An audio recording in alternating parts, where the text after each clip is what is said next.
Et en fait, j'ai 3 cas que je souhaiterais à mon tour examiner, pensant plus poser des questions sur aux positions tranchées. Je ne dis pas que je ne les partage pas, mais je préfère formuler mon avis sous forme d'interrogation qui porte sur les conditions de réalisation et la réalité qu'elles représentent. Il y a l'Est de l'Europe, disons les peuples orientaux, les peuples slaves, la Turquie, et lié au second point, le problème de l'immigration en Europe, qui me semble poser d'une manière intérieure le problème des frontières de l'identité européenne. En fait, l'Ukraine, c'est le baptême de la Rouche. La Rouche, c'est tous les peuples slaves, avec Saint Vladimir, avec les 2 saints Cyril et Méthode, qui ont évangélisé les peuples slaves avec l'approbation à la fois du patriarche de Constantinople et du pape à Rome. C'est donc un symbole d'une Europe en train de se faire, et réunie pour aller porter quelque chose là, à sa frontière orientale. Et le mot du roi Vladimir que rapporte la légende de son baptême, nous n'étions rien, vous nous avez fait exister. Puisque c'est Cyril et Méthode qui ont inventé l'écriture, mis par écrit la langue, etc. Après, là-dessus. Mais pratiquement, que faire de ces peuples, puisque une partie d'entre eux, qui sont plus latins que byzantins, sont maintenant à l'intérieur de l'Europe, dont la première de toutes est la Pologne, qui est un peuple slave, mais latin. Il y a un peu de même des autres que j'ai cités, qui y sont déjà. Mais il y a là quelque chose qui est un peu un geste inachevé. Or, pour que cela soit possible, il faudrait, premièrement, une réconciliation en profondeur, ça sur bien des titres. D'une part, entre Byzance et Rome. Et il y a le passif des croisades, notamment. Le passif de l'inculture de l'Occident. Et ceci vaut pour Athènes et pour beaucoup d'autres. Deuxièmement, il y a aussi le problème non seulement du schisme Orient et Occident, mais il y a aussi le problème des Juifs, très présent dans toute l'Europe centrale et l'Europe orientale. Les facteurs religieux jouent toujours et vont continuer de jouer. Parce qu'il regarde le judaïsme. Je pense que ce qui a été fait depuis Vatican II jusqu'à Jean-Paul II, avec ses interventions conscientes, prophétiques et géniales, et ce que fait maintenant Benoît XVI, je pense qu'un pas irréversible a été franchi dans les relations des chrétiens, d'une manière générale, de l'Église catholique en particulier, à l'égard du peuple juif. Et ceci pèse en positif sur l'Europe entière et sur le monde entier, d'une manière qu'aucun dérèglement et qu'aucun État ne pourrait jamais pu arriver. Car c'est prendre l'antisémitisme à sa racine de l'antijudaïsme religieux, et c'est la résolution irrévocable de l'Église catholique d'avoir clarifié cette question et par fidélité à sa propre cohérence, de l'avoir dénoncée et donc rétabli une relation de respect, de confiance. Qu'en sera-t-il si jamais Rome réussit à rétablir l'union avec Byzance et avec Moscou? Le problème de la Turquie, j'avance très rapidement, beaucoup de choses ont déjà été dites. Je pense que, à supposer qu'il y a des conditions préalables qui, me semble-t-il, devraient être remplies, qui ne sont pas d'ordre juridique seulement, celles qui ont été posées par mon voisin de droite, M. Moscovici. Il y a aussi une explication sur le fond clairement faite, non seulement entre les élites des deux nations, mais entre les opinions publiques, aussi ignorantes et oublieuses soit l'opinion occidentale. En effet, il y a 2 passifs à clarifier. Quand on va se promener quelque part sur les bords de l'Europe centrale, l'Empire ottoman est là, tout présent. C'est dans le souvenir, beaucoup plus, ça meuble le souvenir et la conscience de ces peuples, beaucoup plus que pour nous, Charlemagne ou Clovis, ou Vercingétorix. C'est un général polonais avec des troupes suédoises qui a arrêté les troupes ottomanes sous les murs de Vienne. Sobieski. Et c'est pas vieux. Et il faudrait donc que, héritier de l'Empire ottoman, il y ait une explication publique sur l'histoire, celle que nous avons eue entre la France et l'Allemagne. Il faudrait qu'il y ait une explication, un déballage, pour que tout le non-dit et l'inconscient, qui devient inconscient par ignorance, mais qui n'est que du refoulé, sorte et soit dit. De la même façon, la laïcité de la Turquie, qui est une volonté politique d'un régime éclairé, ne supprime pas l'identité culturelle enracinée dans les réflexes mentaux et la permanence d'une culture et de peuple. Il faudrait aussi une explication de même ordre par rapport à ce que pourrait représenter l'islam dans un État laïque. Et que cette explication soit faite avec les gens qui en portent effectivement la responsabilité. C'est pas dans les colonnes des journaux parisiens qu'il faut débattre de cette question. Si l'identité européenne existe, encore faut-il que les peuples européens aient conscience de cette identité et veuillent qu'elle vive. Car à ce moment-là, le problème de l'immigration ne sera pas le problème d'une immigration de peuplement à l'intérieur d'un continent vide. Le problème fondamental dans tout cela est celle de l'identité européenne et de la force avec laquelle l'Europe est capable de la vivre pour vouloir l'Europe, pour vouloir une construction européenne qui existe sur les fondements d'une Europe millénaire et plurimillénaire. Voilà. Ce n'est pas sans émotion que nous avons vu ces images et réentendu cette voix. À l'évidence, il serait vain de chercher dans cette sélection d'éléments discontinus et de questionnements, dans un contexte particulier, un exposé synthétique et pleinement représentatif. Vous vous rappelez qu'il a été question de l'Est de l'Europe, de la Pologne, de la Russie, de l'Ukraine, de la présence des Juifs, de la Turquie, de la Lituanie, de Vienne, des Balkans, de l'immigration et de l'Allemagne. Avouez que cela donne une liste impressionnante. Il nous sera bien sûr impossible de revenir ce soir que sur certains seulement des pays et des problèmes évoqués. Et nous commencerons par l'Allemagne.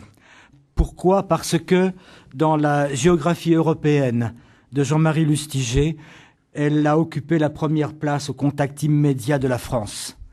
C'est là qu'il se rend en vacances linguistiques dès 1937 et 1938. C'est là aussi, et plus précisément à Berlin, que l'envoie son service militaire. C'est là encore, de manière significative, qu'il fait son premier déplacement à l'étranger en tant qu'archevêque de Paris en octobre 1981. C'est là qu'il retournera à maintes reprises, avec une évidente délectation à parler la langue et surtout une conscience aiguë de travailler à l'émergence d'une conscience commune d'être européen. Comment le message du cardinal Lustiger a-t-il été reçu en Allemagne ? Sans doute personne n'est-il mieux qualifié pour nous le dire que le professeur Hans Mayer, lui qui a longtemps présidé le comité central des catholiques allemands. Il a aussi été ministre de l'Éducation et des cultes du Land de Bavière et a enseigné à l'université Ludwig Maximilian de Munich, où il a tenu la chaire Romano Guardini, aujourd'hui dévolue de notre ami Rémi Brague. Il est l'auteur d'une 50aine de livres d'histoire et de culture politique et religieuse, dont certains en collaboration avec un certain Joseph Ratzinger. Nous lui savons gré d'être venu parmi nous et nous l'écoutons avec joie.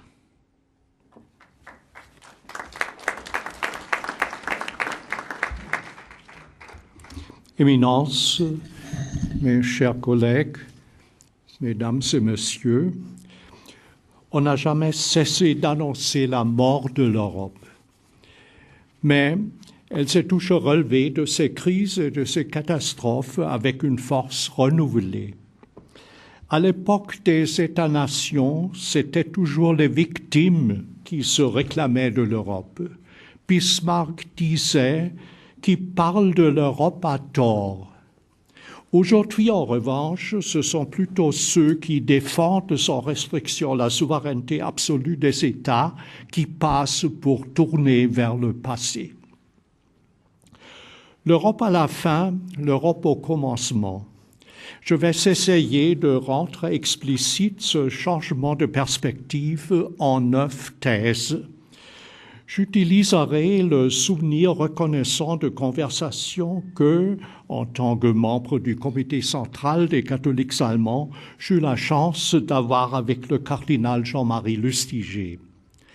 La dernière fois, ce fut en Varsovie, en 2005, à l'occasion des célébrations en mémoire du syndicat Solidarność. Il y prit très activement comme Français, dont les parents étaient venus de Pologne, comme chrétiens et comme juifs. Tout cela constituait pour lui une unité riche de tensions. Le cardinal Lustiger s'est occupé toute sa vie de la géographie historique, des dimensions temporelles et spatiales dans lesquelles la foi prend dans le monde une figure concrète. C'est surtout la construction européenne qu'il a envisagée sous cet angle. Dans les réflexions qui vont suivre, je vais essayer de partir de certaines de ces idées.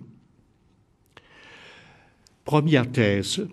Jamais l'Europe n'est tombée plus bas que lors du siècle dernier.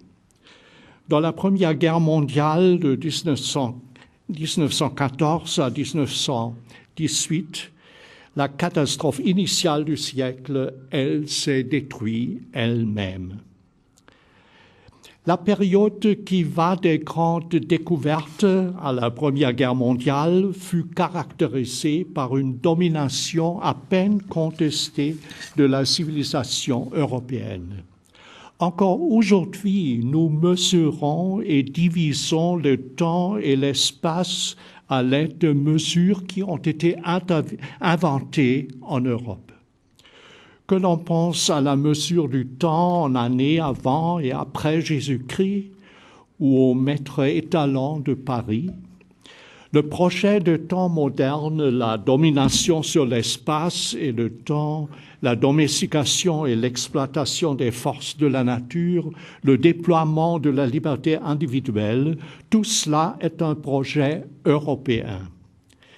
Pendant toute l'époque moderne, les Européens exercèrent une domination politique, économique et culturelle sur de vastes parties du monde. À la veille de la Première Guerre mondiale, un tiers de la surface habitée était colonisée par l'Europe ou placée sous son influence. L'Europe imposait ses règles, que ce soit en technique ou en administration, que ce soit en économie ou dans l'art militaire, que ce soit dans les sciences ou dans les arts.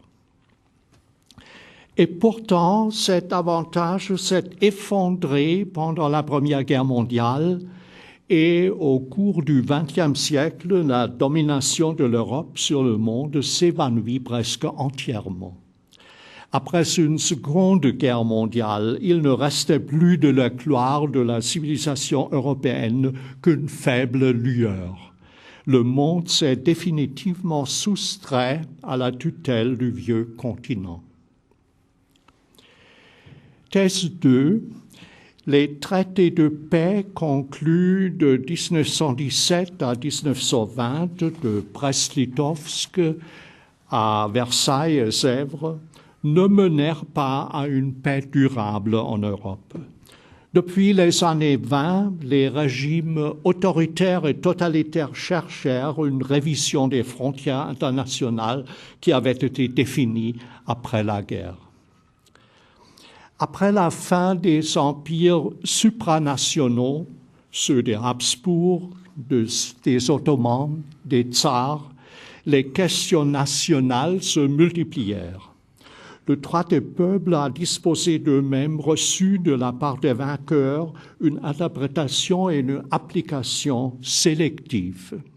La Société des Nations à Genève s'avéra, sans la participation des Américains, trop faible pour canaliser les dynamismes politiques de l'Europe d'après-guerre.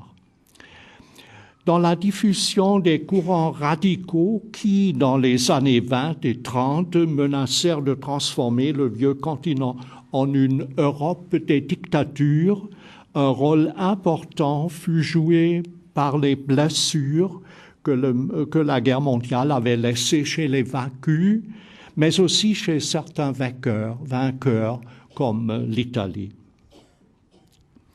Thèse 3. La politique de Hitler et de Staline, puis la Seconde Guerre mondiale, ont mené l'Europe, qui était déjà dangereusement affaiblie, à une destruction totale.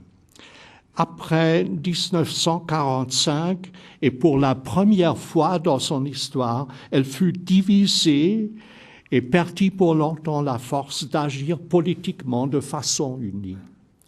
La fin des empires coloniaux européens mena à l'échelle mondiale à une déseuropéanisation de la civilisation. Le conflit Est-Ouest traça une frontière en plein milieu de l'Europe, alors que l'Asie et l'Afrique se libéraient définitivement de la tutelle européenne et que les empires coloniaux des Anglais, des Français, des Hollandais, des Belges et des Portugais se dissolvaient. L'Europe de l'Est, celle du centre et du sud-est, se trouvèrent alors dans l'angle mort de l'histoire. La guerre froide réduisit à un minimum les échanges entre l'Est et l'Ouest de l'Europe. La civilisation européenne n'a guère trouvé de successeur dans les cultures pluralistes d'aujourd'hui. Aucune de ces cultures nouvelles ou renouvelées n'est transnationale en un sens aussi fort que ne l'était la culture européenne. L'écrivain mexicain Octavio Paz tressa en 1985, dans son discours pour la réception du prix de paix des libraires allemands à Francfort, ce bilan sceptique, je le cite. À l'horizon historique de ce siècle qui va vers sa fin, rien n'a pu remplacer l'influence féconde que la culture européenne a exercée sur la pensée, la sensibilité et l'imagination de nos meilleurs écrivains, artistes et novateurs en matière sociale et politique. Thèse 4. Malgré l'affaiblissement et la division de l'Europe après 1945, le dynamisme intellectuel et politique des Européens n'était pas définitivement brisé. À l'Ouest, à partir de 1951, à l'initiative de Robert Schuman, de Konrad Adenauer et d'Alcide de Gasperi, des processus de coopération économique puis politique se mirent en marche. Le développement s'associa à partir des années 70 à des mouvements partis de Bologne en faveur de la liberté dans l'Europe centrale et de l'Est, qui menèrent en 89 à 91 à la chute de la domination communiste et à la dissolution de l'Union soviétique. L'initiative de Schuman concernait la politique économique, le charbon et l'acier. Elle avait pour but de créer des intérêts communs entre la France et l'Allemagne. Mais on peut aussi, et c'est ce que faisait Lustiger, y voir un symbole biblique pour la réconciliation durable des peuples. L'acier dont on avait fait des épées devait servir à faire des socs de charrue. Du coup, se mettait en marche un dynamisme qui dure jusqu'aujourd'hui. En 1970, naquit de la fusion de la CECA, de la Communauté économique européenne et d'Euratom, la Communauté européenne. On créa ensuite un exécutif partiel, Conseil des ministres, Commission, une Cour de justice européenne et un Parlement européen qui, depuis 1979, est élu directement par les peuples. En 1992, le marché intérieur européen fut mis au point. En 1979, avec le traité de Maastricht, autour duquel se livrèrent tant de combats, on eut le premier plan contraignant d'une maison européenne. Dans les années qui suivirent, on acheva l'union économique et monétaire, le traité de Schengen fut conclu et on introduisit l'euro. La communauté européenne devient l'Union européenne. Elle s'élargit surtout vers l'Est, ce qui était la conséquence logique de la chute du mur, de la fin de l'Union soviétique, de la libération des pays d'Europe du centre, de l'Est et du Sud-Est. En 2004, aux 381 millions d'habitants des 15 États de l'Union européenne vinrent s'ajouter près de 74 millions d'habitants de l'Estonie, de la Hongrie, de la Lettonie, de la Lituanie, de Malte, de la Pologne, de la République tchèque, de la Slovaquie, de la Slovénie et de la moitié grecque du Chypre. Thèse 5. L'unification de l'Europe de l'Ouest et les mouvements vers la liberté en Europe de l'Est ont mis fin à la division de l'Europe en deux blocs. Pourtant, ils n'ont pas encore été capables de redonner à l'Europe son ancienne indépendance et un poids propre dans la politique mondiale actuelle. Sans un minimum d'action commune en matière de politique étrangère et de sécurité, l'Union européenne est condamnée à rester politiquement un infirme. Il était juste que la communauté européenne réagisse aux événements survenus en Europe de l'Est et du Centre en 89 à 91, non pas en ralentissant le processus d'intégration, mais en l'accélérant. C'était d'ailleurs la condition mise par la France pour accepter la réunification de l'Allemagne. Bien sûr, cette accélération apporta aussi de nouveaux problèmes. Pour la première fois, on vit se répandre, pas seulement en Angleterre, mais aussi dans les nations classiquement européennes comme la France et la Hollande, un certain euroscepticisme.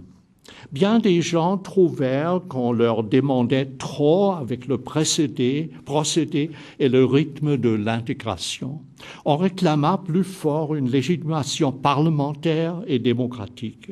Le déficit de démocratie d'une intégration que l'on avait poussée en avant, principalement par les moyens techniques et administratifs, pénétra plus fortement dans la conscience publique. On se rendit compte, en outre, que l'Europe ne pouvait pas régler par ses seules forces les problèmes nés de la dissolution du bloc de l'Est, surtout dans l'ex-Yougoslavie. Dans le conflit avec la Serbie, elle dut demander l'aide des États-Unis et de l'OTAN. La politique extérieure et de sécurité commune et la force d'intervention rapide qui devait être son instrument le plus important et que l'on prévoyait déjà pour 2003 ne sont encore qu'un projet. Comme acteur militaire, l'Union européenne ne pèse pas lourd. Elle a une importance internationale dans la politique du climat. L'Union européenne se sent responsable de la paix intérieure, mais pas du tout ou bien peu de la paix extérieure. En conséquence, elle est jusque présent plus une communauté de tranquillité, comme a formulé l'ambassadeur ancien polonais Janusz Reiter, qu'un élément actif de la politique mondiale. Ce n'est que très récemment, avec l'entrée en vigueur du traité de Lisbonne, qu'un tournant semble s'annoncer. Thèse 6. L'Europe a besoin d'une vision d'ensemble qui la mette en état de surmonter ses égoïsmes. Un continent qui, dans ce long et douloureux processus, a mis à l'épreuve les principes des droits de l'homme, de la justice sociale, de la liberté et de la paix, doit maintenant faire la preuve de ses capacités à appliquer ces maximes aussi à sa propre organisation étatique et sociale. L'Union européenne doit être ouverte à un développement qui, un jour, certainement pas aujourd'hui ou demain, mais dans un temps historiquement prévisible, mènera aux États-Unis d'Europe. La réalisation de cet âge ne sera pas bienfaisante pour les peuples européens seulement. Si l'Europe retrouve son dynamisme, son rayonnement intellectuel, elle recommencera aussi à exercer une influence sur le monde. Pour cela, il faut bien sûr un sentiment de solidarité européenne. Les problèmes des hommes dans toutes les régions d'Europe, même les plus éloignées, devraient nous devenir aussi proches que ceux de notre propre pays. Certes, nous sommes encore loin d'une solidarité de ce genre face aux défis actuels de l'euroterrorisme, de la crise financière et économique actuelle, de la menace des épidémies, du gouffre qui s'accroît entre riches et pauvres. Avant tout, l'Est et l'Ouest doivent apprendre à mieux se connaître et à coopérer plus étroitement. Il y a 20 ans, ce n'est pas seulement l'Allemagne, mais toute l'Europe qui s'est réunifiée. Il nous faut prendre au sérieux l'intuition selon laquelle il n'y a pas que l'Occident latin, il y a aussi l'Orient grec et slave. Parmi les saints patrons de l'Europe, il n'y a pas seulement Benoît et Colomban, il y a aussi Cyril et Méthode. En tout cas, déjà aujourd'hui, sur nos billets de banque, le mot « euro » est écrit en caractère latin et en caractère grec. Mais avons-nous suffisamment conscience de ce qu'il n'y a pas seulement, pour citer le titre du livre célèbre d'Ernst Robert Curtius, la littérature européenne et le Moyen-Âge latin, mais aussi sa contrepartie orientale, la littérature européenne et le Moyen-Âge grec, slavon, bulgare, russe, serbe. Je ne veux nullement par là englober les catholiques d'Europe centrale, polonais, ukrainiens, de l'Est, lituaniens, hongrois, slovènes, croates. Ceux-ci, on le sait, ne relèvent pas de la sphère culturelle gréco-cyrillique, mais de la sphère latine. Reste que l'Europe, même l'Europe de l'Est, a tant de formes. Thèse 7. Ce sont aussi bien les anciens empires mondiaux et coloniaux que les blocs idéologiques qui se sont écroulés dans la seconde moitié du XXe siècle. On ne peut ramener ni les uns ni les autres. Mais l'État-nation, sous sa forme ancienne, ne peut pas résoudre les problèmes actuels qui sont de bien plus vaste portée qu'un État individuel. Pour rester capable d'avoir un avenir, il a besoin de modifications substantielles. Pour l'Europe centrale, de l'Est et du Sud-Est aujourd'hui, il faudra exclure aussi bien le retour à des empires hégémoniques que l'établissement par la force de l'homogénéité ethnique. Les nettoyages ethniques, les déportations, la discrimination des minorités, tout cela ne doit avoir le droit en Europe d'être un moyen de la politique, comme ce fut sans nul doute le cas d'entre les deux guerres. l'État national devra pratiquer 4 ouvertures à la protection des minorités qui devront être représentées, aux droits de l'homme au niveau individuel, social et culturel, à une organisation fédéraliste des États qui renforce la vie propre des régions et des minorités, à une coopération internationale et à une unification supranationale. Thèse 8. Il est honteux que l'Europe qui cherche à s'unir éprouve de la difficulté à se souvenir de ses origines religieuses. Elles sont d'ailleurs plus qu'évidentes. L'Europe n'a jamais formé un continent sur la base des données géographiques. Elle doit son unité à son histoire. Le sentiment d'appartenir à quelque chose de commun est né d'une éducation commune due au christianisme. Les couvents et les écoles cathédrales et plus tard les universités, les fêtes et les offices religieux, une vie rythmée par le calendrier liturgique, les fêtes discrètement unifiantes de la liturgie romaine, tout cela constitua depuis le début du Moyen Âge une tradition culturelle qui forma l'Europe, une conscience européenne. Jusqu'à aujourd'hui, l'espace culturel européen est marqué par le message chrétien. En même temps, il n'a cessé d'accepter le défi des traditions antiques dans les arts, la poésie et la philosophie.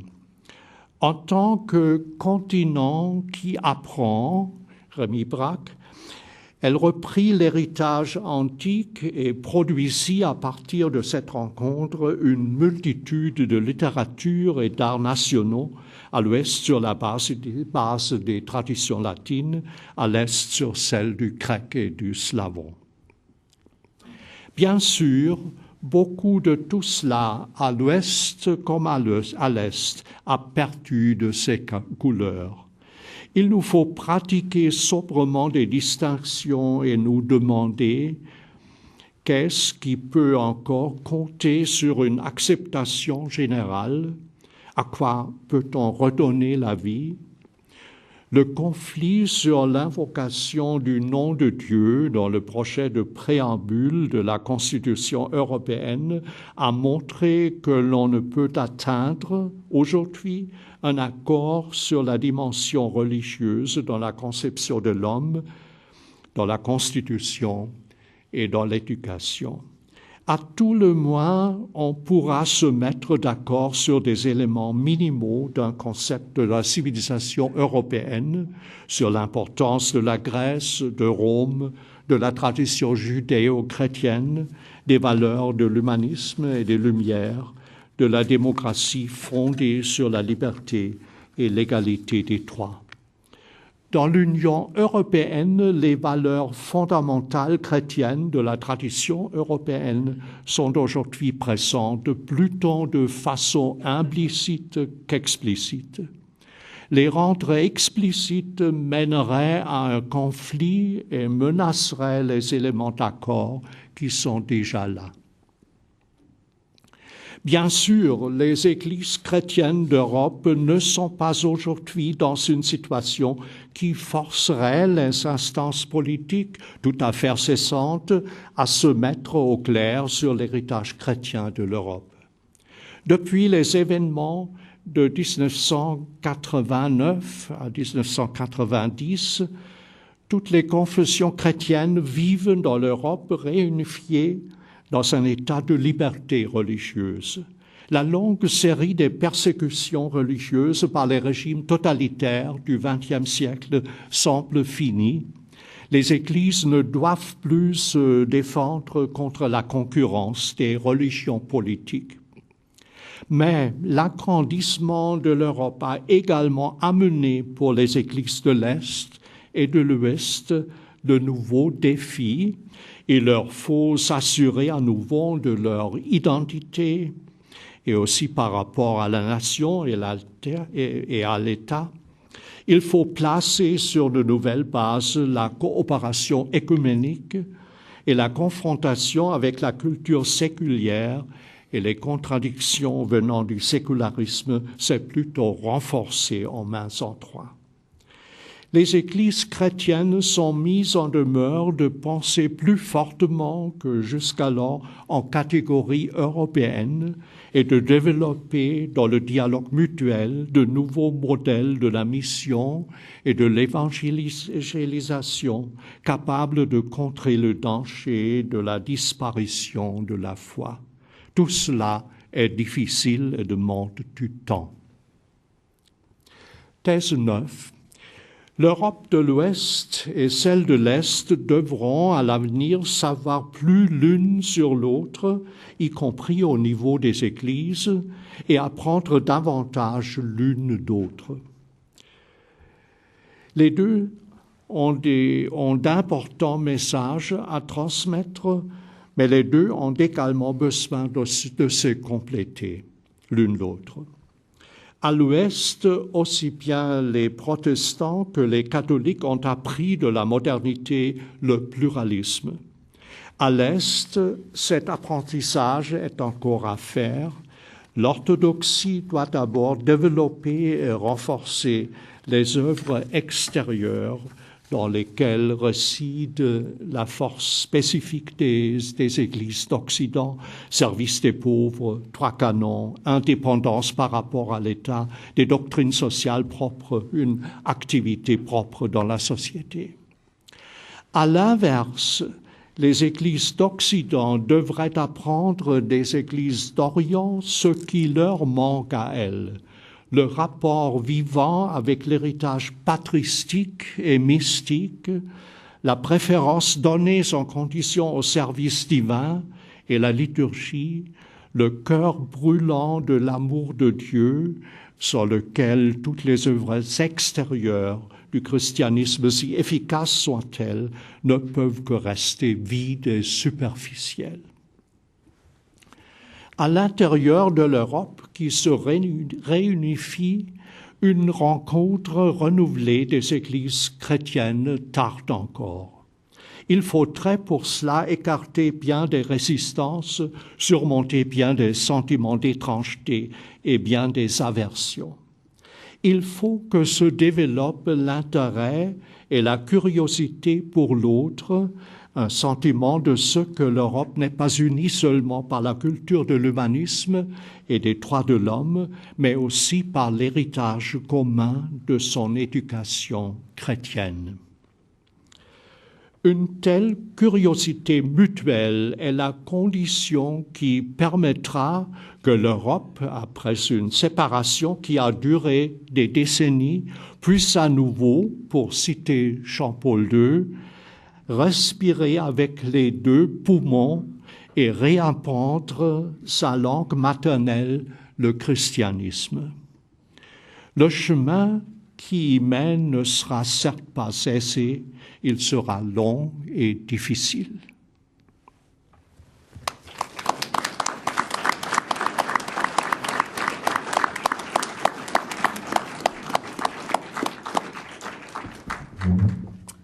Merci, Monsieur le Président, Monsieur le Professeur, Monsieur le Ministre, pour ces 9 thèses qui constituent, je crois, une synthèse à la fois de ce que nous a enseigné le cardinal Lustiger et aussi de votre riche expérience et de votre réflexion personnelle.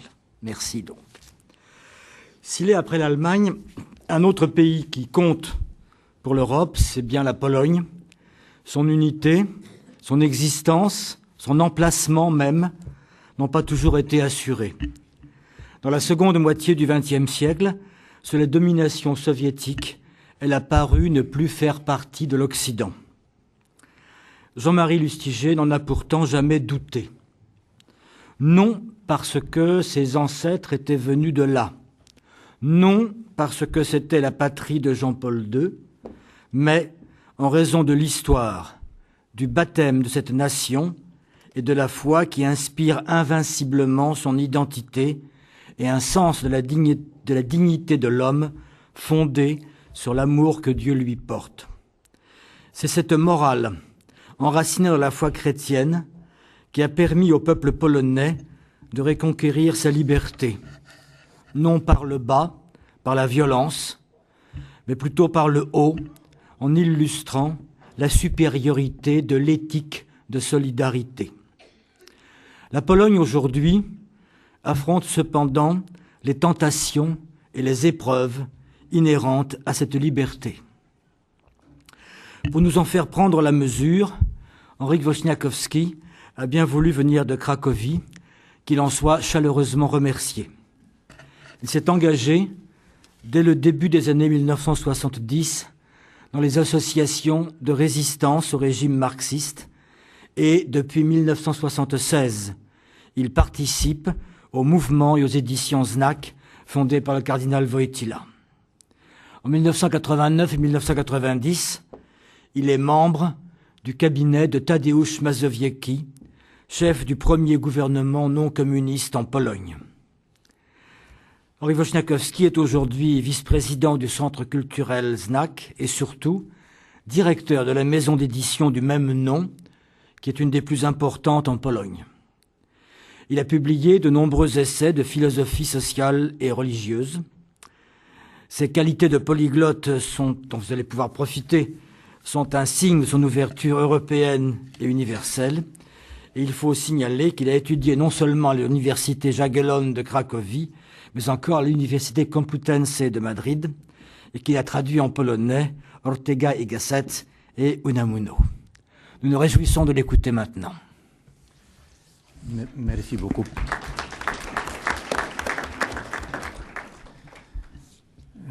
Merci beaucoup pour cette présentation que je ne mérite pas.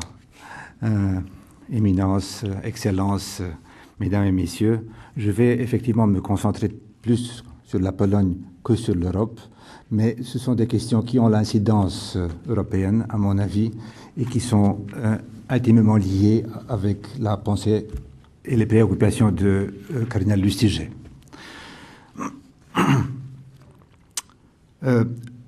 Nous sommes au printemps de 1989. Le 5 avril, les représentants du Parti communiste rencontrent pour la dernière fois une délégation du mouvement Solidarność et des membres de la hiérarchie de l'Église catholique à la table ronde de Palais de la Régence à Varsovie, et ils signent un contrat politique de 271 pages. À peine quelques années plus tôt, les leaders d'une moitié de cette assemblée tenaient en prison l'autre moitié. Et à peine quelques mois plus tôt, le pays avait sombré dans le chaos causé par les tentatives maladroites des communistes d'introduire des timides réformes, par les grèves récurrentes, par l'hyperinflation qui allait bientôt atteindre jusqu'à 800% par an, enfin par un sentiment généralisé qu'il n'y avait plus d'espoir ni d'issue. Le système politique conçu à cette table ronde était, a écrit un historien, je cite, un mélange des caractéristiques du socialisme réel, de l'autoritarisme classique et d'un pluralisme limité. Ce système hybride a été un projet tout à fait original qui n'avait aucun analogue dans aucun autre système politique. On n'a pas précisé combien de temps cet état transitoire devrait durer. Contrairement aux attentes des communistes, l'histoire s'est accélérée. Dans les premières élections parlementaires du 4 juin 1989, conformément aux accords de la table ronde, dans lesquels le Parti communiste s'était garanti la majorité, il n'a rien gagné en dehors de ce qui lui avait été assuré en vertu de ce contrat. La perte donc de sa légitimité a été patente. Bientôt a suivi la création d'un premier gouvernement non communiste, présidé par Tadeusz Mazowiecki. Le président, le général Jaruzelski, a été élu grâce aux efforts d'un groupe de députés de Solidarność qui voulaient calmer les leaders de l'ancien régime, lesquels continuaient à contrôler l'armée et la police.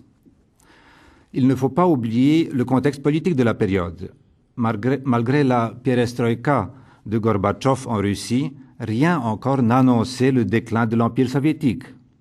De l'Ouest et du Sud venaient des appels de Honecker et de Ceausescu demandant aux autres leaders des pays frères de réintroduire l'ordre et le socialisme à Varsovie. Mais 5 mois plus tard, le mur de Berlin est tombé. Et après un court mandat, Jaruzelski a été remplacé par Wałęsa. Quelques mois plus tard, le pacte de Varsovie a été dissous. Bientôt, des élections, cette fois entièrement démocratiques, ont lieu. L'Union soviétique a cessé d'exister. En 1993, les dernières troupes russes ont quitté le pays. En 1999, la Pologne est entrée dans l'OTAN et en 2004 dans l'Union européenne. Elle dispose d'institutions stables, imparfaites certes, mais qui fonctionnent, avec un système de partis relativement équilibré et des alternances politiques. Parallèlement au processus politique, s'est produite la transition économique, rétablissement de la propriété privée, le plan de stabilisation de l'économie au désarroi, enrayement de l'hyperinflation, négociations sur la dette, privatisation, mesures de création de capitaux intérieurs et ouverture à ceux de l'extérieur, etc. Après une chute des premières années, le PNB a augmenté constamment de 4 à 5% par an, donc on grotte 2 fois mieux que dans les pays de la vieille Europe. Même pendant la crise dernière, la crise de 2009, la Pologne a été le seul pays de l'Union européenne à jouir d'une croissance modérée. Dans l'éducation, pendant ces 20 dernières années, la Pologne a doublé le nombre d'adultes diplômés au niveau supérieur et son pourcentage d'étudiants est un des plus élevés en Europe. Toute cette révolution réformiste ou révolution, comme l'a appelé Timothy Garton Ash, pleine d'écueils, de courants et de tourbillons dangereux, a eu comme résultat une série de succès. Pour la première fois depuis plus de 3 siècles, la Pologne se trouve dans une situation géopolitique avantageuse. Nous avons à l'ouest une Allemagne réellement démocratique et pacifique, réconciliée avec notre pays. À l'est, les relations sont bonnes avec l'Ukraine, mauvaises avec la Biélorussie et difficiles mais en voie d'amélioration avec la Russie. Mais aucun de ces pays ne constitue aujourd'hui aucune menace directe pour la Pologne. Vu donc à vol d'oiseau, cette période, après la parenthèse de la guerre froide, paraît une merveille, surtout si on la regarde dans la perspective de l'histoire de la Pologne au cours des 2 derniers siècles. Mais la perception de Polonais eux-mêmes correspond-elle à cette image? Sommes-nous vraiment heureux, satisfaits et fiers de nos acquis? Eh bien non. Et il ne s'agit pas uniquement de ceux qui croient avoir payé la transition d'un prix excessif et injuste, comme les habitants des bassins industriels qui ont été liquidés, ou bien comme les ouvriers des anciens kolkhozes, souvent laissés sans programmes sociaux adaptés. Oui, de plus en plus de Polonais se déclarent satisfaits par leur vie privée, dans leur famille. Mais l'État, la vie publique, la politique sont jugés beaucoup plus sévèrement. Malgré l'acceptation générale du principe démocratique, la réalité du jeu démocratique est durement critiquée. De plus, certains indicateurs révèlent des graves déficits dans le domaine de la vie publique. Pourquoi l'engagement dans les ONG est-il 2 fois plus bas en Pologne que dans les autres pays de l'Europe? Pourquoi l'abstention électorale est-elle la plus élevée? Pourquoi, selon toute étude, le niveau de confiance mutuelle est-il tellement bas en Pologne? Pourquoi ce qu'on appelle le capital social, dont la principale mesure est l'ouverture à la coopération, est si limité dans notre pays? Et encore, pourquoi de tels phénomènes dans un pays où le mouvement Solidarność est né avec 10 millions de membres au début des années 80? Pourquoi dans un pays où 90% de citoyens se déclarent catholiques et presque la moitié pratiquent régulièrement? Pourquoi dans la patrie de Jean-Paul II? Les gens sont fatigués par les réformes, par le manque de stabilité, de sécurité. Il y a aussi un vaste héritage communiste, malgré les 20 ans qui se sont écoulés. Je m'arrêterai sur un seul élément de cet héritage, tout ce qui touche à l'immense problème de la mémoire et de la réconciliation. Cela me semble important dans le contexte de notre débat d'aujourd'hui. Je repars presque 30 ans en arrière et je revois un philosophe, Mirosław Dzielski, le libéral chrétien comme il s'est déclaré lui-même, mort jeune il y a 20 ans. Depuis le milieu des années 80, depuis le milieu des années 70, il a été un des leaders de l'opposition intellectuelle en Pologne. Dans un ouvrage publié dans la clandestinité, en plein état de guerre, en 82, et intitulé « Ranimer l'esprit, construire la liberté », il a examiné différents modèles de société, dont le modèle binational. Selon ce modèle, la Pologne de 1982 est habitée par deux peuples. Et en faisant référence à l'histoire de l'Antiquité et à la politique d'Aristote, Bielski les nomme Spartiates et Ilotes. Les Spartiates sont ceux qui gardent le pouvoir et les Ilotes sont ceux qui le subissent. Bielski appelait au compromis avec les Spartiates à condition qu'ils rejettent l'idéologie. Je cite: « La révolution chrétienne n'est pas dirigée contre les personnes humaines. Nos adversaires sont les Spartiates, mais notre but n'est pas de remporter la victoire sur les Spartiates. C'est de changer le système communiste en système de liberté. C'est la croisade contre le communisme et non pas contre les communistes comme tels. Ce serait un programme de pardon chrétien. Mais n'oublions pas que nous pouvons concevoir et passer tous les compromis, sauf le compromis entre religion et idéologie. » L'histoire a répondu aux vœux de Bielski. 7 ans plus tard, la table ronde a été un compromis pragmatique et non idéologique, suivi d'une pleine défaite du communisme et de la victoire de la démocratie. Mais d'anciens communistes ont survécu cette défaite et, reconvertis en démocrates sociaux, ils ont réussi à s'exprimer politiquement et à participer au jeu d'alternance au pouvoir. Il n'a pas fallu attendre très longtemps pour que des voix s'élèvent. Justice n'a pas été faite. Une bonne partie de l'opinion publique et les partis qui la représentent commencent à exiger la décommunisation, donc l'élimination des anciens communistes de la vie publique. Et on demande surtout de la purification, qui est connue sous le nom de la lustration, c'est-à-dire la vérification du passé de tous ceux qui occupent déjà des postes de responsabilité dans les institutions politiques, économiques et éducatives ou dans les médias, ou qui veulent s'y porter candidat. Ce contrôle aurait pour but l'élimination de ceux qui ont collaboré avec le régime marxiste, et surtout avec les services secrets, comme informateurs ou autres. En principe, le dispositif juridique et institutionnel de cette procédure de purification a été créé pour protéger l'État contre les manipulations de ceux qui pourraient avoir d'autres allégeances ou qui, à cause de leurs anciennes compromissions, pourraient être exposés au chantage ou à d'autres types de pression. Il s'agissait donc d'écarter des personnes potentiellement dangereuses. Mais assez rapidement, cette démarche a donné lieu à des poursuites judiciaires échappant complètement aux institutions prévues pour gérer le problème. Une partie importante de l'opinion publique a commencé à voir là surtout un outil de punition ou au moins de stigmatisation publique de tous ceux qui avaient soutenu l'ancien régime, soit ouvertement, soit, ce qui est encore pire, subrepticement. Des chercheurs universitaires, mais aussi des journalistes, ont obtenu le droit d'accès aux archives de l'Institut de la mémoire nationale, créé notamment pour sauvegarder les documents de la police secrète communiste. Rapidement, des données sur le passé d'agents, réels ou prétendus, sur des personnalités qui intéressaient le public, pas nécessairement des politiques, mais aussi des écrivains, des prêtres, des businessmen, ont commencé à être divulguées et à susciter des rumeurs, des scandales, des protestations, parfois des tragédies. Le débat sur d'anciens collaborateurs et informateurs des services secrets communistes a marqué et à beaucoup d'écarts a envenimé le débat politique en Pologne depuis 1992 et jusqu'à aujourd'hui. Il a divisé l'opinion publique plus profondément peut-être et plus durablement que l'affaire Dreyfus en France.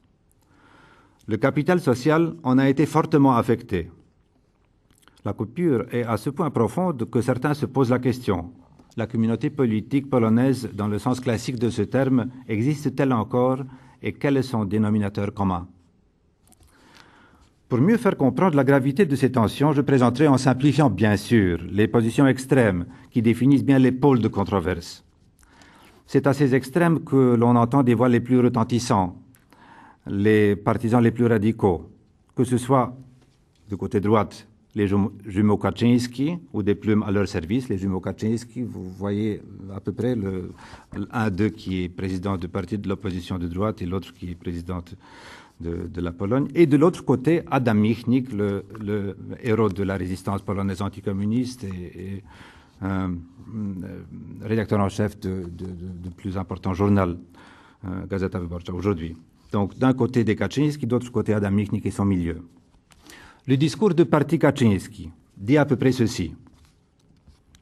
Le péché majeur de tous les gouvernements, sauf un, à partir de celui de Mazowiecki, a été de ne pas se concentrer sur la justice à faire contre les anciens communistes et leurs compagnons de route. Cette indécente négligence a permis la destruction d'une grande partie des documents de la police communiste qui pourraient servir à poursuivre les coupables. Le communisme était un système criminel. Tous ceux qui le soutenaient méritent une condamnation judiciaire ou au moins morale. Les archives de la police secrète sont plus éloquents que n'importe quelle source de cette période. Il faut écarter de toute fonction publique ou stigmatiser toute personne compromise avec les communistes. Les manquements dans l'exercice de la justice à cet égard ont miné les fondements même de la République. Les Polonais ont perdu la capacité de distinguer le bien et du mal, surtout dans la vie publique. Tous les maux de la Pologne proviennent de ce péché originel. Le système qui, sous la fausse apparence d'un état de droit, gouverne aujourd'hui la Pologne, ressemble à une table de bridge où sont assis des politiciens corrompus, les chefs d'une police, les chefs des services secrets noyautés par d'anciens agents secrets, et des hommes d'affaires, eux aussi dominés par de vieux communistes et par la mafia. À eux tous, ils nous enlèvent ce que nous est dû. Il faut donc une purge. Si tel ou tel a inculpé injustement, tant pis. La tâche de purification est trop immense pour qu'il n'y ait pas de victimes. Quiconque prétend le contraire est certainement coupable ou bien a l'intérêt à cacher la vérité. Vous connaîtrez la vérité et elle vous rendra libre. Cette parole du Christ, détournée jusqu'au sacrilège, est devenue le slogan de cette tendance. Maintenant, le parti Michnik répond, en gros, ce qui suit. Le plus grand mérite du gouvernement Mazowiecki, dans lequel, ne l'oublions pas, pendant quelque temps, les communistes ont occupé des postes clés de la défense et de l'intérieur. Donc, le plus grand mérite de ce gouvernement et des gouvernements suivants a été d'assurer une transition pacifique et de donner au développement économique et social des bases solides. Le communisme réel a beaucoup évolué dans son histoire. On ne peut pas mettre dans le même sac les criminels de la période stalinienne et fonctionnaires des décennies suivantes. De plus, les gens changent. Même pendant la dénazification, on n'a pas poursuivi ceux qui n'avaient été que des petits pignons du système sans avoir des responsabilités, sans participer au crime. Le communisme a été basé sur le mensonge. On ne peut donc pas faire confiance aux documents qu'il a laissés et qui ont servi à des buts pervers. Les archives sont incomplètes. La purification journalistique, exercée hâtivement par des lecteurs incapables de décoder les rapports de police et de critiquer ces sources de données, ressemble trop à un lynchage où l'enquête, la sentence et l'exécution sont l'œuvre des mêmes personnes. Celui qui est injustement déshonoré sur base de ces documents non crédibles n'a pas les moyens de se défendre, tandis que le bourreau se déclare irresponsable et reste impuni. Donc, pour les raisons fondamentales, aussi bien que pragmatiques, il vaudrait mieux faire table rase du passé, sauf pour les crimes évidents, et pardonner à tous ceux qui, bien souvent, ont été absorbés dans le système policier par faiblesse, par chantage ou à l'aide d'un autre mécanisme de pression. Beaucoup de collaborateurs, et peut-être la majorité d'entre eux, étaient plutôt des victimes que des bourreaux. On ne peut pas permettre que le communisme et ses services continuent, une fois morts, à détruire des gens et à faire encore des victimes. Ça, c'est à peu près la position du parti Michnik. Dans le tumulte belliqueux des positions extrêmes, les voix modérées se sont difficilement fait entendre et les solutions mesurées se sont avérées peu viables. Les commissions de la paix et de réconciliation proposées à la manière de la RPA par un des évêques n'ont jamais vu le jour. L'idée de réserver l'accès aux documents exclusivement aux tribunaux et pour des procédures de portée strictement limitée n'a jamais été acceptée. Le statut juridique et la pratique de la lustration ont évolué selon les orientations idéologiques des responsables des archives et selon la situation politique du moment. De temps à autre, les scandales ont éclaté, et éclatent encore, grâce aux trouvailles de journalistes en quête d'une gloire éphémère, et trop souvent grâce à des fuites organisées par des politiciens pour des campagnes de dénigrement de leurs opposants. Mais pour que les choses ne soient pas trop simples, on ne peut pas dire que dans le parti Kaczynski, malgré la présence des ressentiments, du carriérisme ou de la volonté de revanche, personne n'est animé d'une authentique soif de justice. C'est même le cas de bon nombre des gens de cette tendance. Symétriquement, le parti Michnik n'est pas composé uniquement d'âmes pures et magnanimes. On y trouve aussi ceux qui, sous tous les prétextes imaginables, ont intérêt à ce que le passé soit enterré. Mais la vérité incontournable est que ce qui avait comme but la justice, la purification et la réconciliation du corps social a le plus souvent produit le contraire. Des soupçons, la méfiance généralisée, la calomnie et le sentiment d'impuissance face à cette dernière.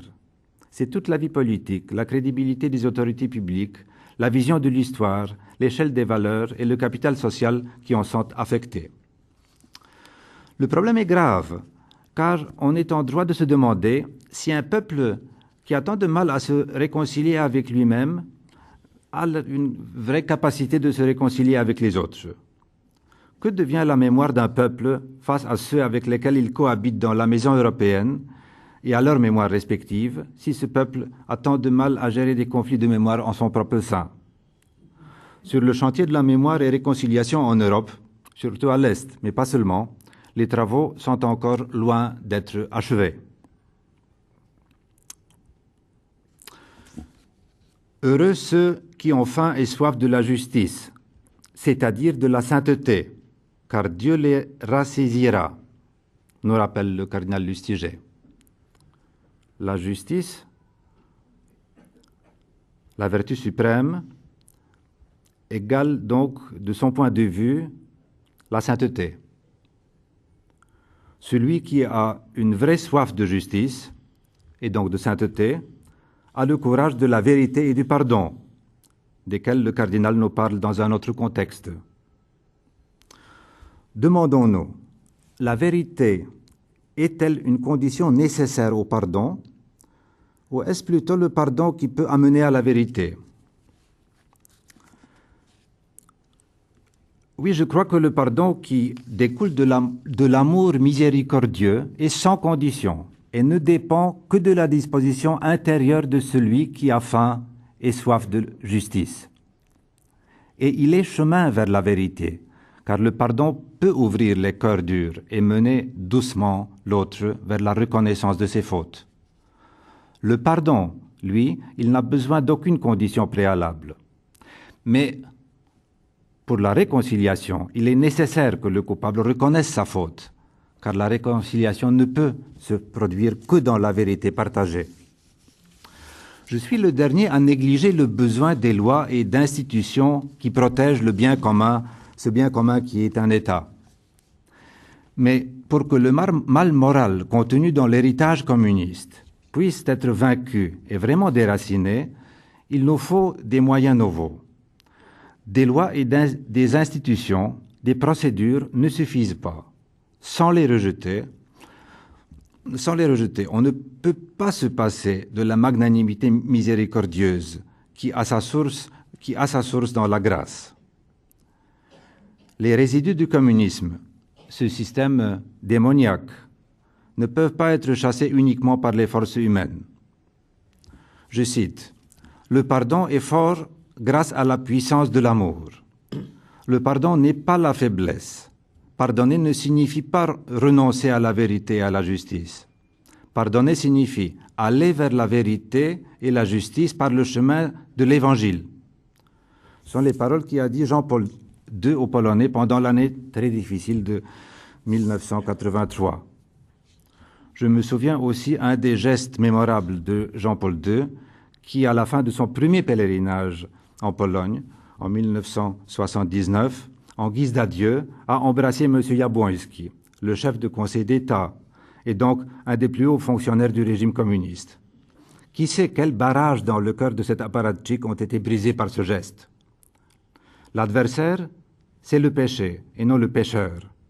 Est-ce que nous le comprenons, nous qui pensons d'avoir faim et soif de la justice, et donc, selon le cardinal Lustiger, de la sainteté? La question de la réconciliation à l'intérieur de nos sociétés la question des conditions requises pour la création de la société politique digne de ce nom est cruciale dans le contexte européen. Car si même la mémoire et la sensibilité morale des post-ilotes est différente de celle des post-spartiates vivant dans le même pays, et s'il faut beaucoup d'efforts de rapprochement pour arriver à la vérité et à la réconciliation, les mémoires et sensibilités des peuples qui étaient en conflit et qui entament un processus de réconciliation afin de créer ensemble l'Europe sont encore plus différentes. Dans nos grands récits, dans nos mémoires, dans nos mythes collectifs, se trouvent les éléments de contentieux, mais aussi les grains de réconciliation. Il faut vraiment vouloir les trouver. Le patrimoine chrétien nous apporte une aide unique. Ce processus de recherche peut et doit être aussi aidé par la culture, l'art, la littérature, le cinéma qui savent nous montrer mieux que n'importe quel discours la complexité de la condition humaine, le fait que la victime n'est pas toujours toute innocente, les mélanges d'héroïsme et d'opportunisme, de grandeur et de misère humaine. Et il ne s'agit bien sûr pas d'un relativisme sans point de repère, mais surtout, processus de recherche des prémices de réconciliation a besoin d'une impulsion, d'un geste prophétique que le précède, comme ce fut le cas en 1965 avec la lettre des évêques polonais aux évêques allemands, qui contenait ces paroles mémorables « Nous pardonnons et demandons votre pardon ». Ce fut le courage de la vérité, le geste de pardon inconditionnel, un appel à la réconciliation qui, en fin de compte, n'a pas été vain. Chaque grand défi, chaque grande entreprise dans n'importe quel domaine humain demande des actes inconditionnels qui dépassent le jeu et l'équilibre des intérêts et qui, pour ainsi dire, débordent. Et le défi de la construction européenne en a besoin plus que d'autres. Voilà une leçon qui m'enseigne ensemble l'histoire de mon pays après la parenthèse de la guerre froide et le cardinal Lustiger dans ses réflexions sur l'Europe à venir. Merci bien.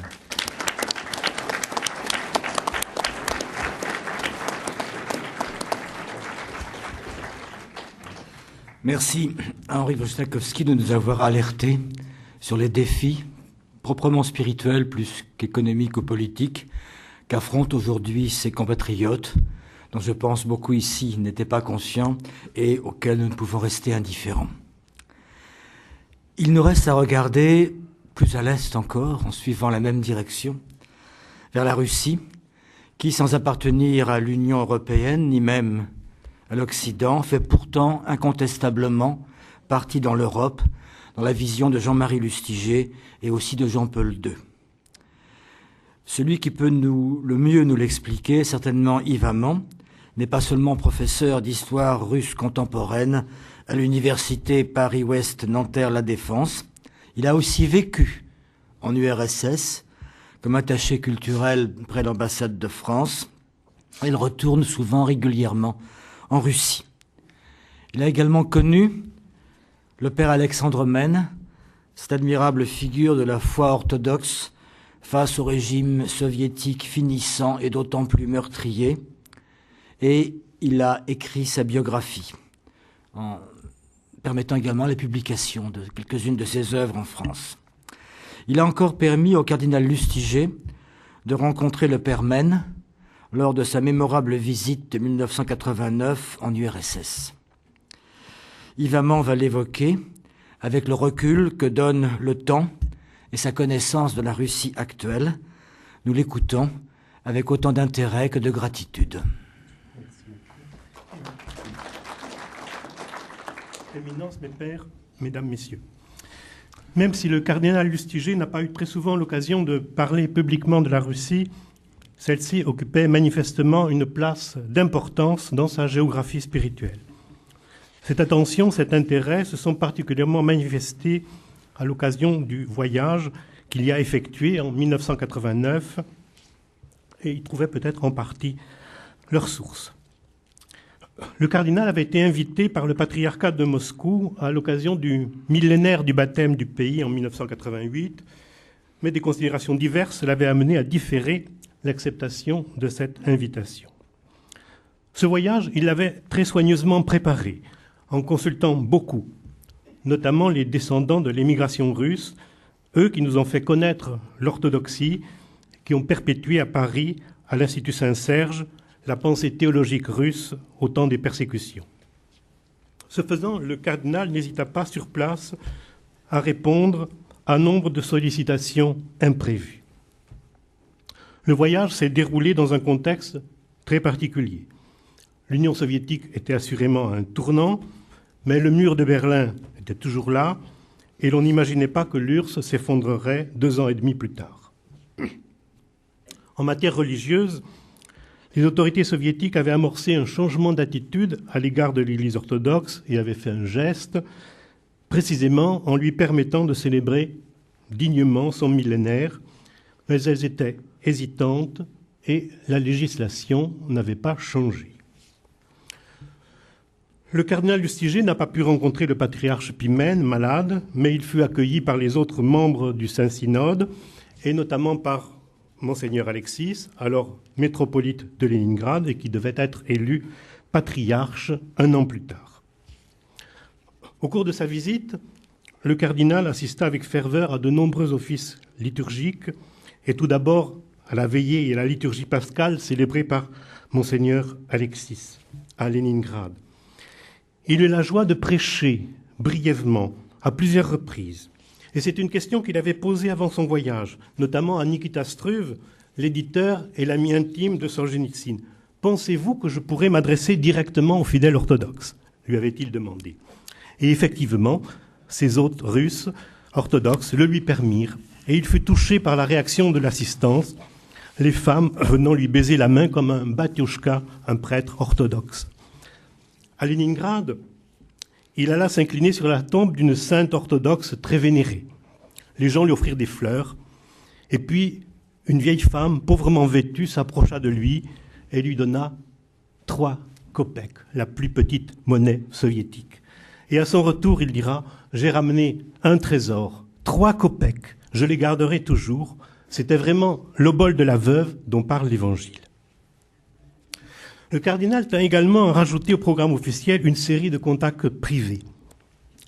À Léningrad, une Russe née en France, Natalia Sakharova, lui fit rencontrer son petit groupe de prière dans son appartement. Certes, les choses avaient changé, mais pour ces chrétiens habitués à une semi-clandestinité, il ne fallait pas manquer de courage pour recevoir ainsi un dignitaire catholique. En effet, en visite officielle, le cardinal ne pouvait se déplacer discrètement et son arrivée dans une grande limousine noire précédée de voitures de police jaunes avec sirènes et gyrophares dans la cour de leur immeuble soviétique avait de quoi les effrayer.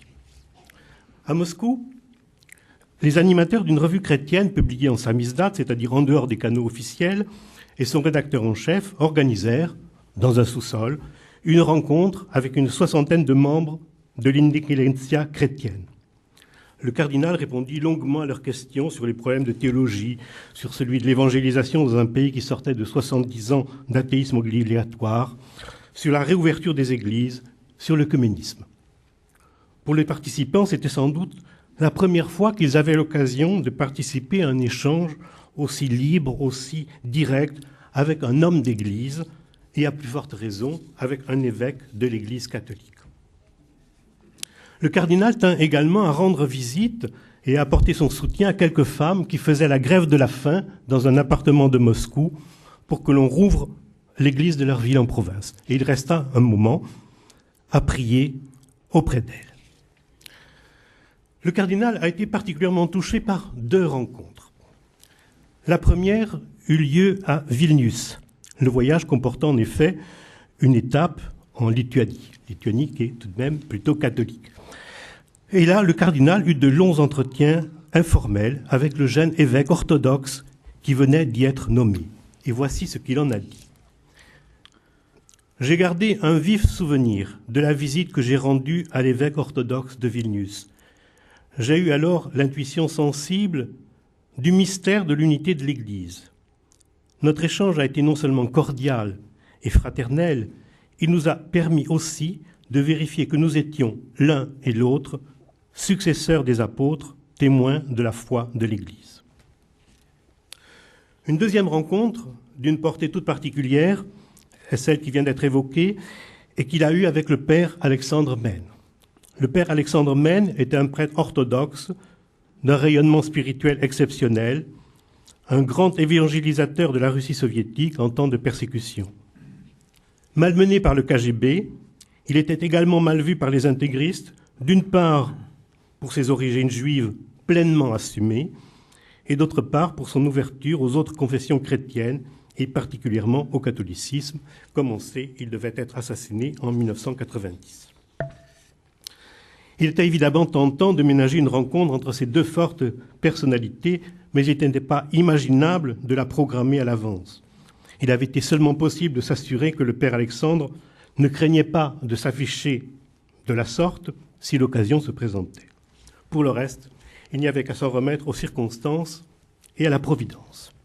Or, une visite avait été prévue au monastère de la Trinité-Saint-Serge, le grand centre spirituel russe à 70 km au nord de Moscou, la petite église où officiait le père Alexandre, à Novaya Derievnia, se trouvait précisément sur le parcours. Le cardinal demanda à ses accompagnateurs d'y faire une halte. La liturgie était sur le point de s'achever. Le cardinal est resté au fond de la petite église de bois, et quand il a pu se libérer, le père Alexandre s'est approché et ils ont eu un bref entretien en anglais, seul à seul. Puis, pressé par l'horaire, le cardinal a dû reprendre la route. Sans nous être jamais vus, confinera-t-il plus tard, nous avions le sentiment d'avoir beaucoup de choses à nous dire et que nous n'aurions pas le temps de nous les dire.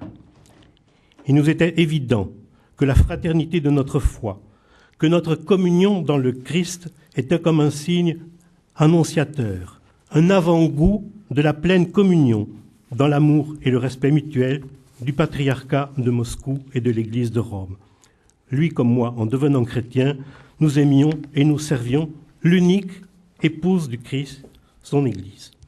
Je considère comme une grâce de Dieu cette singulière rencontre d'un instant qui fait pressentir en ces temps-ci la plénitude déjà présente des temps à venir.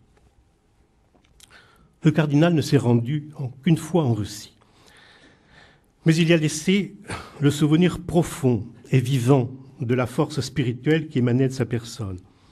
Beaucoup auraient aimé renouveler l'échange qu'ils avaient eu avec lui dans le sous-sol moscovite, mais l'opportunité ne s'en est pas présentée. Toutefois, le cardinal s'est volontiers prêté à des contacts informels rue Barbet de Jouy avec des Russes de passage de Paris. Il était resté ouvert à d'éventuels contacts officiels, mais sans jamais chercher à forcer le cours des événements. Quant à la rencontre entre le cardinal et le père Mène, elle a fortement marqué les esprits. Il est d'ailleurs significatif que 20 ans après, la télévision russe ait évoqué cette rencontre au cours des émissions qu'elle a consacrées, il y a à peine 15 jours, au 75e anniversaire de la naissance du père Mène. De ce que le cardinal a dit de la Russie, je pense qu'on peut au moins retenir 3 choses. En premier lieu, il a clairement affirmé que la Russie appartenait à l'Europe. Bien avant la chute du mur, le cardinal rappelait que l'Europe ne se limitait pas à l'Europe de l'Ouest, mais qu'elle incluait l'Europe centrale et l'Europe de l'Est, y compris la Russie, qui fait partie du patrimoine historique de l'Europe et de sa culture.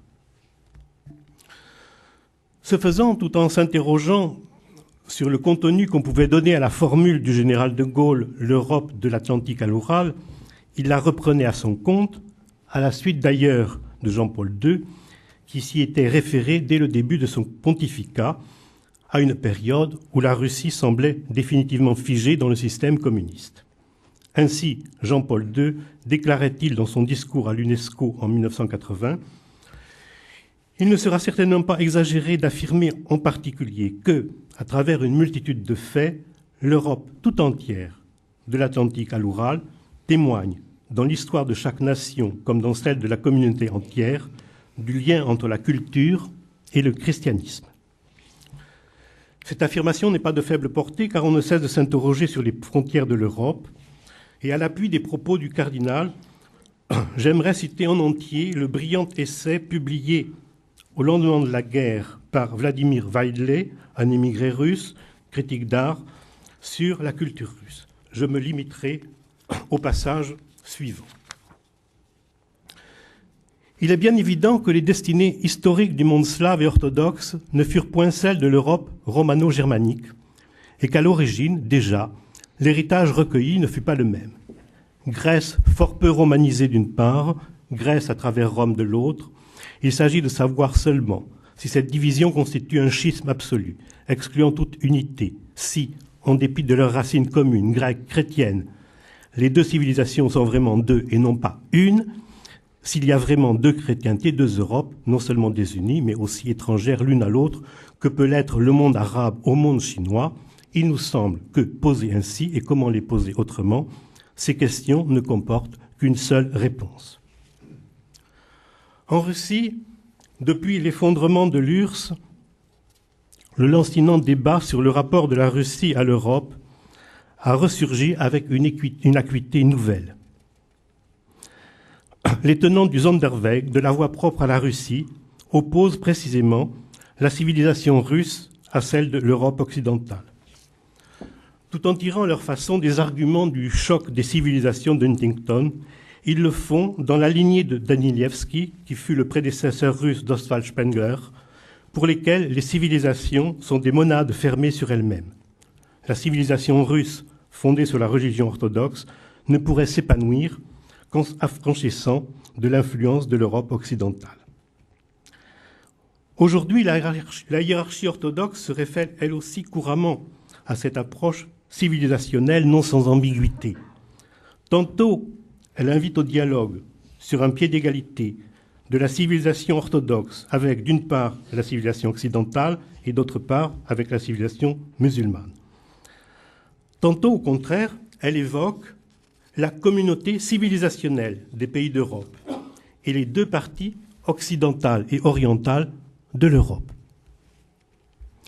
Sous cet angle, l'Église orthodoxe russe, forte de son expérience de survie à l'une des plus terribles persécutions de l'histoire, revendique, à l'égard d'un Occident qu'elle voit totalement sécularisé et incapable de répondre aux défis de l'islam, une mission: lui rappeler ses racines chrétiennes et l'encourager dans la lutte contre le sécularisme militant.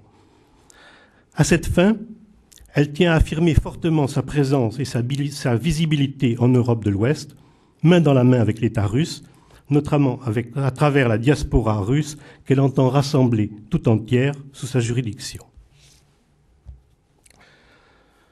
En deuxième lieu, mais c'est sans doute par là qu'il aurait fallu commencer, ce qu'il y a sans doute de plus saillant dans ce que le cardinal a manifesté à propos de la Russie, c'est sa puissante aspiration à l'unité avec l'Église orthodoxe russe. Unité dont il avait peut-être eu une forme de prémonition dans ses contacts personnels. Cette aspiration était si forte qu'à son retour de Russie, il avait exprimé l'espoir de voir de ses yeux le rétablissement de l'unité entre l'Église orthodoxe et l'Église catholique. Mais il était en même temps parfaitement lucide et conscient des obstacles que l'histoire avait dressés, en évoquant l'abîme d'incompréhension culturelle entre des traditions et des peuples devenus étrangers les uns aux autres. Et il ajoutait: il n'est pas sûr que les églises d'Orient ne nous considèrent pas comme plus hérétiques que nous ne le faisons à leur égard. Leur regard sur nous est sans doute plus sévère que le regard de l'Église romaine sur les églises d'Orient. Or, cette méfiance s'est aggravée au cours des 2 dernières décennies.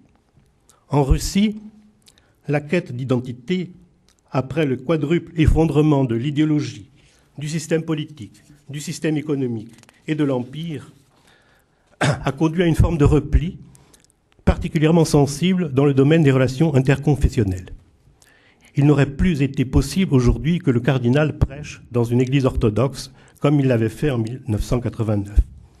Le terme même d'œcuménisme est devenu tabou et l'Internet russe foisonne de rappels interdisant toute prière commune avec les hérétiques, au rang desquels les catholiques figurent évidemment en bonne place. Et comme on faisait part au cardinal du climat peu favorable à l'œcuménisme régnant alors dans la société russe, il avait répondu: oui, nous sommes dans le temps de la patience, c'est-à-dire de l'espérance. Cependant, les relations avec l'Église catholique se sont quelque peu détendues ces derniers temps. Le nouveau patriarche Cyril souligne sa proximité avec le pape Benoît XVI sur les questions de morale. Le patriarcat de Moscou sans abandonner ses accusations de prosélytisme à l'encontre de l'Église catholique, prône une alliance stratégique avec celle-ci, en constatant parallèlement que, de jour en jour, les églises protestantes s'éloignaient toujours plus des conceptions et des pratiques de l'Église orthodoxe. Une longue histoire nous apprend ce faisant que l'œcuménisme au sommet est nécessaire mais pas suffisant s'il n'est pas accompagné d'un effort de sensibilisation puissant des fidèles. Or, on peut relever quelques signes récents en ce sens. Enfin, en troisième lieu, et en conclusion, le cardinal nous a livré sa propre vision du chemin de l'unité. Il l'a notamment fait dans une occasion assez inattendue. Il célébrait ce jour-là, à Sainte-Clotilde, au mois de janvier 1991, au moment même où les autorités soviétiques tentaient par la force des armes de mettre fin aux velléités d'indépendance de la Lituanie. A priori, les circonstances n'incitaient guère à rêver d'unité entre lituaniens catholiques et orthodoxes russes. Et pourtant, c'est l'audace du cardinal d'avoir imaginé ce jour-là quelle forme pourrait prendre cette unité. Une unité qui ne serait pas faite de concessions, de compromis. Une unité qui se réaliserait non sur la base du plus petit dénominateur commun, mais par l'assomption de tous les hommes dans l'unique Christ. Une unité qui passerait par notre conversion. Et je terminerai par cette citation. L'unité des chrétiens se réalise par notre conversion mutuelle au Christ lui-même. Car l'unité des chrétiens, c'est le Christ. L'Église du Christ, épouse du Christ, reçoit ce don d'être le corps du Christ par l'envoi de son Esprit Saint. C'est en reconnaissant en plénitude cette vérité du don que Dieu nous fait que nous pouvons être réunis comme frères dans le Christ, chacun reconnaissant les dons que Dieu fait à l'autre. Je vous remercie.